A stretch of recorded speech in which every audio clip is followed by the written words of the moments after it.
안녕하세요. 중상고 국어 담당하는 윤현지 강사입니다. 자, 이번에 우리 1학년들 처음으로 치러본 국어 시험에 대해서 총평 시작해 보도록 하겠습니다.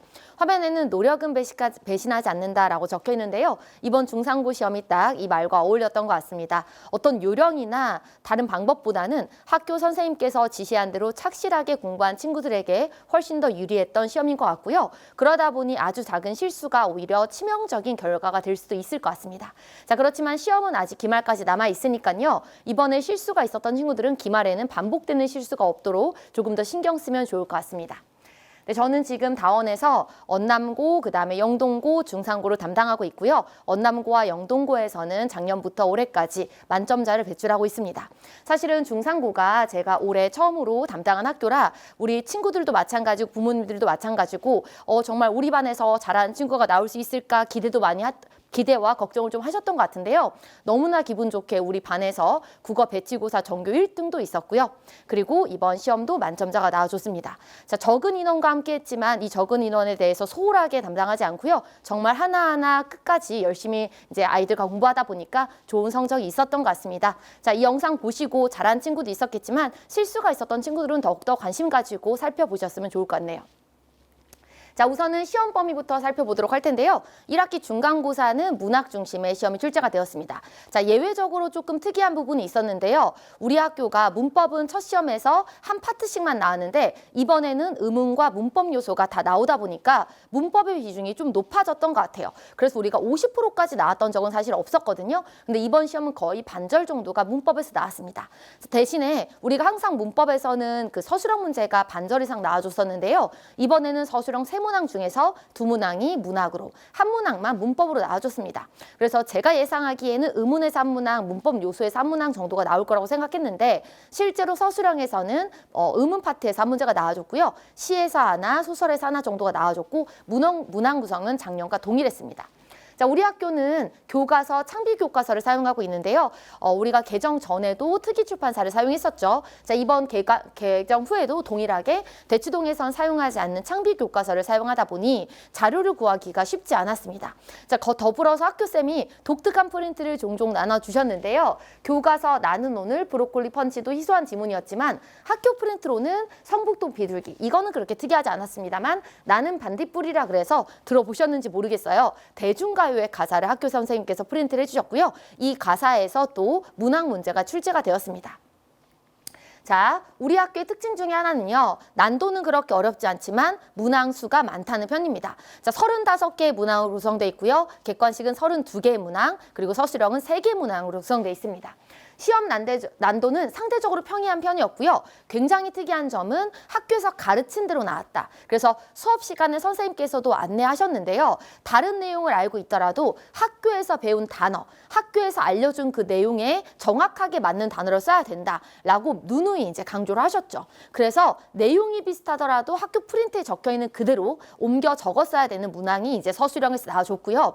우리가 무시할 뻔했던 나는 반딧불과 같은 그냥 재밌는 아이들의 학습 동기를 유발하기 위한 내용일 거라고 생각했던 그 지점에서도 객관식 문항이 나왔기 때문에 이런 부분을 이제 예사로 넘기지 않고 꼼꼼히 봤던 친구들은 하나도 틀리지 않았을 것으로 예상이 되지만 그렇지 않고 설마 여기서 문제가 나오겠어 하고 그냥 넘겼던 친구들은 2문제 정도도 틀렸을 가능성이 높습니다. 자, 그래서 우리 학교의 특징을 3가지로 요약을 해봤는데요. 첫 번째, 교과서는 문학 범위가 예년에 비해서 다소 감소했습니다. 그러니까 지문이 딱 2개밖에 안 나왔는데요. 기말에는 상대적으로 단원 자체가 3, 4, 5단원이 문학 중심의 단원이기 때문에 교과서 비중은 늘어날 것 같습니다. 자, 그 다음에 두 번째 포인트는요. 프린트인데 이것도 예년과 비슷했습니다. 자, 중상고 같은 경우에는 늘 프린트를 사용하고요. 이 프린트가 시험 직전까지 배부가 됩니다. 자, 이번에도 시험 주까지 프린트가 배부가 되었는데요. 이 프린트에서 굉장히 시험과 비슷한 내용의 문제가 많이 출제가 되었기 때문에 학교 프린트는 우리의 가장 중요한 교과서라고 생각을 해주는 게 좋을 것 같습니다. 자, 마지막 3번째는요. 외부 지문의 활용입니다. 자, 중상고가 평이하다고 평가되는 이유 중에 하나가 외부 지문을 많이 안 쓰는 것도 있는데요. 이번에도 외부 지문이 거의 안 나오다가 마지막 하나 윤동주의 시가 외부 지문으로 활용이 되었습니다. 다만 난도가 높지 않았기 때문에 소설과 시가 결합되어 있는 문제였지만 그 지점에서 틀린 친구들은 거의 없었을 것 같고요. 다만 1학기 중간이 다소 쉽다 보니 기말이 난도 조절이 좀 된다면 기말에서는 외부 지문을 조금 더 활용할 수 있진 않을까 그렇게 생각을 해보고 있습니다. 자, 이제 화면에서는요, 이번 시험에 대해서 한번 이미지로 준비를 해봤는데요. 자, 왼쪽에 보이는 이 이미지가 이번 시험에 나왔던 대중가요의 가사인 나는 반딧불이라는 노래였습니다. 자, 이제 굉장히 똑같이 출제가 됐다는 게 뭐였냐면요. 이 노래 가사가 훨씬 더 길죠. 근데 학교 프린트에는 정말 딱 요만큼만 들어가 있었거든요. 그래서 저 같은 경우에는 학교 프린트에 나왔던 전문을 이제 다 찾아가지고 아이들과 함께 당연히 공부도 했고요. 이 프린트 내용이 비유와 상징과 관련된 내용이었기 때문에 학교쌤께서 나눠주신 프린트 내에서 이 대중가요도 비유와 상징으로 나눠서 공부를 했었어요. 그래서 뭐 별의 의미라든지 반딧불의 의미라든지 꿈의 의미라든지 우리 친구들과 함께 당연히 정리도 해왔고요. 우리 학교 시험과 굉장히 똑같아 보이죠? 이거 제가 직접 만든 겁니다. 그래서 밑에다가 중상고등학교 형식 똑같이 집어 넣어주고요. 제 이름 넣어서 아이들과 예상 문제도 풀어봤었는데요. 제가 직접 나는 반딧불이에 관련해서 객관식 문제도 출제해봤고요. 그 다음에 주관식 문제도 출제해봐서 아이들이 실전에서 어떤 문제가 나와도 답을 잘 골라낼 수 있게끔 우리끼리 나름대로 연습을 했습니다. 근데 웃겼던 건 아이들이 이 나는 반딧불이라는 지문이 되게 어려웠나 봐요. 노래를 읽을 때는 아주 어렵지 않았는데 저랑 같이 테스트로 볼 때는 단 한 명도 빠지지 않고 항상 이 지문에서 틀렸었거든요. 제가 이제 좀 어렵고 깐깐하게 문제를 내다 보니까 그랬던 것 같은데 다행히 실전에선 아이들이 이 문제가 생각보다 어렵지 않아서 다 맞아서 왔더라고요. 그래서 이제 반가웠던 문제였고요. 자, 그 다음 유형은 바로 이 지점이었습니다. 자, 시험 직전 주에 학교에서 훈몽자회라고 해서요. 기역부터 히읗까지 자음에 대해서 이름을 다루고 있는 이 지문을 프린트로 제공을 해줬었는데요. 아이들이 선생님 학교에서 갑자기 이거 프린트 나왔어요 하면서 이거 시험에 나올 것 같다 그래서 제가 이 훈몽자의 원문까지 찾아가지고요. 아이들과 막 엄청 꼼꼼하게 연습을 했습니다.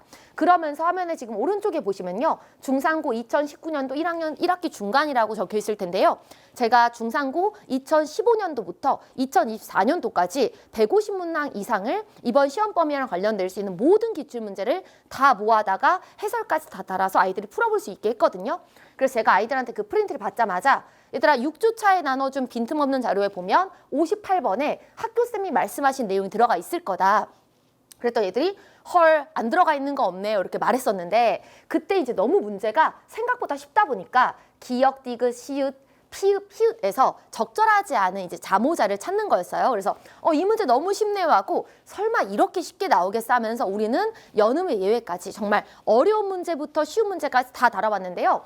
실제 시험을 보니까요. 25년의 문제와 19년의 문제가 거의 차이가 없죠. 그래서 학교쌤들이 바뀌신 걸로 알고 있지만 그래도 중상고에서 반복적으로 나온 유형은 확실히 이제 있었다. 이 정도는 우리가 확인할 수가 있었습니다. 그래서 이런 식으로 우리가 충분히 테스트도 봤었고 과제도 풀었었기 때문에 6번 문제는 정말 문제 없이 아주 단순하게 풀어줄 수 있었던 것 같습니다. 사실 이 문제를 틀은 친구는 많이 없었을 거예요. 다만 제가 말씀드리고 싶은 것은 시험지를 딱 펼쳤을 때 학원에서 배웠던 내용이 나오잖아요. 아이들이 기세가 등등해집니다. 그러면서 이제 정말 기세로 문제를 풀 수가 있게 되거든요. 그래서 모르는 문제와 처음 보는 문제가 섞여 있더라도 빠르게 아는 문제를 해결하고 나면 그 모르는 문제에 대해서 시간 투자를 더 확보할 수가 있기 때문에 우리 친구도 이제 걱정 없이 이제 든든한 마음으로 문제를 풀었다고 하네요. 자, 마지막 유형을 살펴보기 전에 제가 만들었던 자료를 화면에 띄워봤습니다. 자, 학교에서 훈몽자회 원문이 나왔다 그래가지고요. 제가 이제 이미지 컷으로 훈몽자회 원문과 이 훈몽자와 관련될 수 있는 표준 발음법부터 한글 맞춤법까지 다 자료를 만들어서 넣어줬고요. 이태준의 밤길 전문이 수록됐다 그래서요. 어느 정도까지 했냐. 이번에 빈칸 뚫기가 나온다 그래서 이태준의 밤길에 나온 어휘까지 다 정리를 해줬습니다. 그래서 우리 친구들이 우리 학원에 같이 다니고 있긴 하지만 다른 학원에서도 어떻게 공부하는지 이제 궁금했었나 봐요. 그래서 저한테 오더니 다른 학원 자료 다 봤었는데 선생님만큼 이렇게 하나하나 다 정리해 주는데 없었다고 하면서 본인들이 뿌듯해 하더라고요. 그럴 때 이제 저도 같이 이제 기뻐하면서 이 자료 열심히 보자. 그래서 선생님이 진짜 신경 써서 하나 만들었으니까 여기에서 문제 나올 거다라면서 다독여줬는데 다행히 이태준의 밤길에서도 고난도 문항은 나오지 않고 시간 순서 정도 배치하는 문제가 나와줬습니다. 자, 사실 이 화면은요, 부모님들과 학생들이 함께 봐줬으면 하는데요. 우리 서술형은 정말 그냥 고정된 레퍼토리가 똑같이 반복이 되었습니다. 자, 우리 중산의 특징은 뭐냐면요. 서술형의 배점은 생각보다 큰 편인데 조건이 보통 2개에서 3개 정도가 나옵니다. 그리고 음운 파트에서는 반드시 표준 발음을 괄호를 치고, 그러니까 기호를 사용해서 쓰게 하되 항상 나오는 기준이 뭐냐면요. 문장의 형식을 갖춰야 됩니다. 그러니까 뒷말을 생략하면서 명사형으로 종결하거나 흐지부지하게 뒷말을 끝내면 안 되고요. 꼭 마침표를 끝내서 문장을 끝내줘야 되는데 여기 하나 덧붙여야 될 게 문장을 하나로만 써야 되죠. 그러니까 아무리 정확한 진술이 담겨 있더라 하더라도 문장을 두 개로 끊게 되면 감점이 나올 수가 있다는 겁니다. 거기에 더불어서 우리 남학생들이 약한 부분, 맞춤법이 틀린 경우 1점 감점이라는 이 조건은요. 휘문고를 대표로 해서 이 중상고와 같은 남학교에서 종종 등장하는 맞춤법 감점 요소인데요. 어떤 학교는 글씨체가 예쁘지 않으면 잘 보이지 않는다. 그러면 채점이 어렵다는 이유로 감점이 되기도 합니다. 자, 이런 식으로 우리 남학생들 내용에 우리가 다 어느 정도 도달했다고 하더라도요. 형식에서도 조건을 맞추어야지 만점에 가까운 점수를 얻어낼 수 있다는 점 꼭 명심해 줬으면 좋겠고요. 다음 기말 시험에서도 비슷하게 조건 1과 조건 2와 조건 3을 맞춰서 서술형을 답안 작성할 수 있는 그런 충분한 연습 기간을 갖춰야 될 것 같습니다. 자, 그래서 이제 말씀드리는 등급 컷인데요. 이번에 문제 논란이 있었죠. 처음에는 이제 이 답에 대해서 복수 정답을 인정한다. 혹은 제시가 치러질 거다라고 이야기를 하다가 마지막에는 이제 모든 답이 답으로 인정이 되었습니다. 자, 그래서 100점 만점으로 답을 환산을 해야 될지, 점수를 계산해야 될지, 아니면 3점 정도를 제외하고 97점을 만점으로 계산해야 될지 잘 이제 모르겠지만 우선은 1등급 컷은요. 거의 만점에 가까울 것으로 예상합니다. 그래서 사실은 객관식을 다 맞아줘야 될 것 같고요. 서술형에서 한 1점에서 2점 정도 깎여야지 1등급이 나올 것 같아서 제가 이제 조금 고민이 되네요. 그래서 4% 기준으로 봤을 때는 100점 만점에서 98점 정도를 제가 기준으로 삼았었는데 이게 10% 기준까지 내려오니까 조금 더 폭을 넓게 잡았습니다. 그래서 좀 넉넉하게 잡았을 때 95점이고요. 조금 더 빡빡하게 잡는다면 96.7점까지도 이제 커트라인 될 수 있을 것 같아요. 아무래도 첫 시험이다 보니까 우리 친구들이 어느 정도로 실수를 했는지 제가 예측하기 어려운 부분이 있어서 이 컷은 그냥 제 개인적인 생각일 뿐 학교에 등교하고 나서 학교 선생님의 설명에 따라서 정확한 컷을 파악해 주시는 게 좋을 것 같습니다. 어쨌든 이러한 과정을 통해서 우리가 확인할 수 있는 건요. 한마디로 이렇게 설명할 수가 있을 것 같은데요. 첫 시험이었습니다. 그래서 다른 모든 것보다는 가장 성실하게 노력했던 친구들에게 좋은 점수가 갈 것으로 보이고요. 우직하게 공부했던 친구들이 누가 보면 좀 미련하다, 답답하다라고 생각했겠지만 그 방법이야말로 가장 영리했던 학습 방법이라고 저는 말해주고 싶어요. 그래서 다른 학교의 문제, 그리고 아주 어려운 문제 이런 걸 풀어보는 건 경험 정도가 될 수가 있었겠지만 제일 중요한 건 역시나 중상고 기출이었다고 말씀드리고 싶네요. 교과서가 바뀌어도 문법 부분 같은 경우에는 반복되는 부분이 있으니까요. 다음 기말고사도 중상고 기출을 중심으로 정리하는 게 제일 좋은 학습법이 될 것 같습니다. 자, 우리 기말 대비는요. 아마 이렇게 될 거라고 예상이 되는데요. 이번 1학기 중간고사 시험 범위가 창비교과서에서 1, 2단원이었습니다. 그렇기 때문에 이번 기말고사는 3단원부터 5단원까지가 시험 범위가 될 것 같은데요. 물론 이 중에서도 빠질 부분이 보이긴 하지만 아마도 이번 중간고사도 설마 이게 시험에 들어가겠어 하는 지점들이 나온 게 있거든요. 마찬가지로 3단원부터 5단원까지 한 80% 이상은 교과서 내용을 준수할 것 같고요. 그리고 프린트가 문제가 되겠죠. 자, 뭐가 문제냐면요. 프린트는 정해진 게 없다는 점. 그리고 24년까지 쌓여있는 중상고 프린트에서 하나 정도는 활용할 수가 있지만 나머지는 새롭게 바뀔 수 있다는 점이고요. 가장 문제가 되는 지점이 문법인데요. 원래는 중상고가 중간고사 때 의문을 내면 기말고사 때 문법 요소를 냈던 학교였습니다. 근데 이번에는 1학기 중간에 두 개를 다 내버렸어요. 그러다 보니 이번 문법에는 뭐가 나올까? 그렇다면 이제 교과서에 자그맣게 붙어있는 한글 맞춤법을 낸다면 정말 깊이 있게 낼 수가 있을 것 같아요.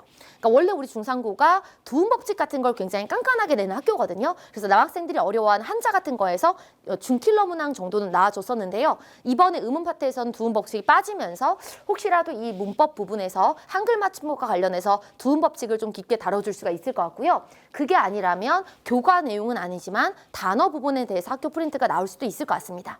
자, 어쨌든 이번 중간보다는 기말이 어려워져야 그래야 변별이 될 거라고 생각이 되고요. 특히나 문제 오류로 논란이 됐던 바가 있었기 때문에 기말고사는 학교쌤들이 조금 더 까다롭고 깐깐한 문제를 같이 배치를 해서 난도 자체를 체감 난도를 확 올릴 것으로 예상이 됩니다. 자, 이런 지점을 확인하셔서요. 기본적으로 성실하고 꼼꼼하게 공부하되 맞춤법이라든지 암기 요소까지 충실하게 반복적으로 훈련하면서 마지막은 중상 기출을 꼼꼼히 살펴보는 것을 추천합니다. 자, 우리 수업 진행한 것에 대해서 한 번 더 말씀을 드릴 텐데요. 제가 이번에 1학년 개강하면서 안내 나갔던 거에서 조금 더 보완을 해서 실제 수업이 진행이 됐습니다. 자, 그게 뭐였냐면요. 당연히 매주 테스트가 진행이 되고 당연히 중상 기출문항을 바탕으로 문제가 풀이가 됐는데요.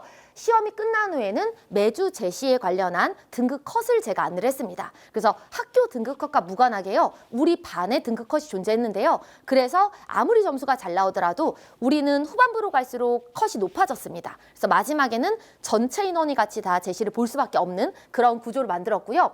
그래서 아이들이 좀 불만은 있었겠지만 묵묵히 잘 따라준 덕분에 제시와 클리닉이 함께 진행이 됐습니다. 자, 그리고 화요일반 친구들 같은 경우에는 60% 이상이 매주 남아서 클리닉을 진행을 했고요. 정말 성실하게 새벽 1시, 2시까지 열심히 공부해서 선생님 제가 아주 좋은 성적을 보여줄게요 했지만 실제로는 실수가 조금 있던 친구도 지금은 조금 아쉬운 마음이지만 기말까지는 열심히 해본다고 하니 이런 우리가 클리닉에서 함께 했던 그 시간들이 이번 시험에 바로 반영되진 않더라도 기말에서는 조금 더 좋은 결과가 될 거라고 저는 기대해 봅니다. 그래서 한 번의 클리닉만 있었던 게 아니고요. 매주 누적으로 클리닉이 진행이 됐기 때문에 아이들의 전반적인 학습 태도까지 저는 잡아줬다고 생각을 하고 있습니다. 자, 그리고 전반부에는 학교 진도를 맞춰서 나가줬고요. 중상고의 특징은 학교 프린트가 많았다는 점이라서요. 종강주 이전까지 학교 프린트를 2번 이상 받습니다. 그리고 우리 종강주에 이미 직보자로 다 나가줬고요. 종강 이후에 보강이며 직보까지 추가적으로 할 수 있는 부분은 다 나가줬던 것 같아요. 자, 그리고 이제 화면에는 이제 저희가 진행했던 클리닉 안내가 나와 있는데요. 아이들이 클리닉 시간을 잘 모르기 때문에 문자로 링크를 발송해주고 아이들이 이 링크를 통해서 시간표를 확인해서 지도 확인해서 자유롭게 이제 클리닉에 올 수 있도록 실시간으로 이제 안내를 했습니다. 자, 화면에는 제가 만들었던 중상고 교재 표지가 들어가 있어요. 제가 이번에 이제 학교들을 진행을 하면서 그냥 기본서 이러면 너무 정이 없다. 그래서 학교별로 이름을 지어봤는데요. 우리 중상고 교재 이름은 뭐였냐면요. 티끌모아 태산이었습니다. 원래 이제 티끌모아 중산 할까 하다가 티끌모아 태산, 더 큰 산으로 가자 이런 의미에서 정말 티끌 같은 노력을 모으고 모아서 우리는 큰 산을 만들어낼 수 있다. 이런 의미로 한번 지어봤는데요. 제 뜻을 따라서 아이들이 잘 열심히 노력을 해줬던 것 같고요. 그래서 좋은 결과도 나와줬던 것 같습니다. 자, 그리고 이제 화면에는 우리 반에서 함께 썼던 교과서와 과제집의 이미지 컷이 있는데요. 이렇게 단권으로 창비교과서 전체 내용을 정리해서 나간 학원은 저희밖에 없다고 아이들이 알려줬어요. 저는 그렇게 알고 있거든요. 왜냐하면 이제 매주 프린트로 그냥 이렇게 찍어서 나간 게 아니라 정말 창비교과서 1단원부터 5단원까지 제가 다 해설 달아가지고 책으로 완성한 형태로 나갔던 학원은 정말 저희밖에 없었던 걸로 알고 있어요. 그래서 부모님들께서 가장 걱정하실 거. 제가 맡고 있는 학교 중에 중상고 인원이 제일 적은 걸로 알고 있는데 정말 이 적은 인원도 성실하게 잘 아이들 끌고 가줄 수 있냐 이런 이제 질문 아닌 질문을 좀 들어본 적이 있는데요. 이에 대한 답변은 우리 친구들이 가장 잘 해줄 거라고 알고 있습니다. 정말 아이들 한 명 한 명 손때 묻혀가면서 아이들이 서술형 답안 하나 감점되지 않을까 수업 내용은 잘 따라오고 있지 않나 하면서 같이 수업을 끌어갔고요. 그리고 아이들이 이런 정성을 알아봐 줬기 때문에 더욱더 선생님의 노력을 알아봐 주고 한 글자라도 외워주려고 했던 것 같습니다. 그래서 이 화면을 보고 계신 분들이라면 우리 수업이 정말 정성껏 잘 이루어졌다는 점 알아주셨으면 좋겠습니다. 자, 화면에는 우리가 함께 진행했던 그 시험에 대한 성적표가 이미지 컷으로 들어가 있고요. 누적 성적표가 매주 문자로 나가게 되었습니다. 자, 수강 후기로는요, 이제 다른 학교 친구가 적어준 수강 후기가 담겨 있는데요. 다음 기말고사 총평 때는 우리 중상고 친구들이 적어준 수강 후기로 제가 한번 만나보도록 하겠습니다. 자, 우리 개강까지 조금 시간이 남아 있습니다. 자, 그 기간 동안요, 우리 문법이 약한 친구들은 문법 조금 다져놨으면 좋겠고요. 그리고 우리는 13일, 17일 두 반에서 만나 뵙게 되면 좋을 것 같습니다. 자, 건강한 몸과 마음가짐으로 교실에서 만나 뵙길 기도하고 있겠습니다. 지금까지 들어주셔서 감사합니다.